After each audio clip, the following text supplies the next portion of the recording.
Class పిల్లలు maths తీసుకున్నాము. Exercise 8.1లో ఎన్నో లెక్క చెప్పుకున్నామమ్మా?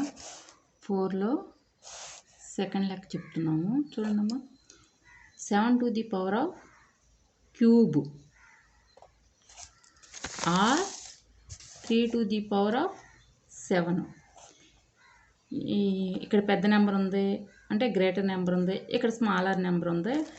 మనకేంట్లే ఏంటి ఇది గ్రేటర్ దాన్ ఇలా ఇలా వేసేద్దాం అని చూసుకోకూడదు. ఈ గ్రేటర్ ఏమడిగారు? ఇక్కడ గ్రేటర్ నెంబర్ని అడిగారు. అంటే ఇక్కడ గ్రేటర్ నెంబర్ ఉందని చెప్పేసి మీరు అట్లా వేసేసారనుకోండి, లెక్క తప్పు అవుతుంది. అందుకే మనం ఏం చేయాలి, ఇక్కడ బిగ్ నెంబర్ ఉండగానే అది గ్రేటర్ దాన్ అవ్వదు, ఇక్కడ స్మాల్ నెంబర్ ఉండగానే అది లెస్ దాన్ అవ్వదు, స్మాలర్ నెంబర్ అవ్వదు. మనం ఈ రెండింటిని లెక్క చెయ్యాలి. ఎలా చేస్తున్నామో చూడండి. జవాబు చూడండమ్మా.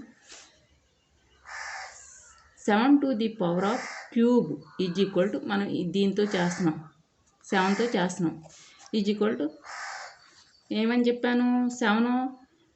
7 ఎన్నిసార్లు వేయాలి? 3 times వేయాలి. ఎందుకని వేయాలి? క్యూబ్ ఉంది కాబట్టి.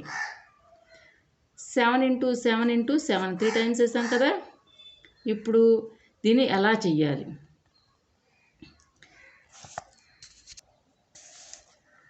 7 7s are ఎంతమ్మా? 49.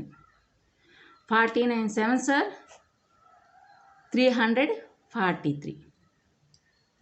మనం 7తో చేసేసాం కదా. 7ని 3 times వేసుకుని చేసాం. ఇది మల్టిప్లికేషన్ చెయ్యాలి. ఇప్పుడు 3 to the power of 7ని ఎలా రాస్తాం? 7 times 3ని రాయాలి. 1 2 3 4 5 6 7 times రాసాం కదా. రాస్తే ఎలాగ మల్టిప్లికేషన్ చేయాలి? 3 3s are 9, 9 3s are ఎంతమ్మా? 27, 27 3s are 81, 81 3s are 243, 243 3s are ఎంత? 729, 729 3s are ఎంత వచ్చింది? 3s are ఎంత వచ్చింది? 2187 వచ్చింది. 2187. అర్థమైందమ్మా లెక్క? మీరు ఎక్కాల బుక్ ముందు పెట్టుకుని చేసుకోండి, చేసుకుంటే అర్థమవుతుంది. ఇప్పుడు 2187 గ్రేటర్ దాన్ 343. ఏది గ్రేటర్ నెంబరు? ఇది గ్రేటర్ నెంబరు. ఏది స్మాలర్ నెంబరు? ఇది స్మాలర్ నెంబర్ ఇచ్చింది. చూసారా? దేర్ఫోర్ మనల్ని ఇక్కడ మీరు చదవాలి. 4thలో ఏం రాశారు ఇక్కడ అన్నది చూసుకోవాలి. అంటే గ్రేటర్ నెంబర్ని అడిగారు మనల్ని, లెక్కలో గ్రేటర్ నెంబర్లో చెయ్యాలి. అర్థమవుతుందమ్మా?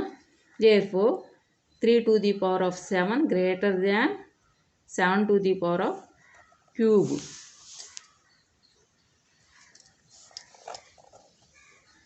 వచ్చిందా? మీకు తెలిసిందా? మళ్ళీ ఇదే దీంట్లోనే మళ్ళీ థర్డ్ లెక్క చెప్పుకుందాం. అర్థమైందా?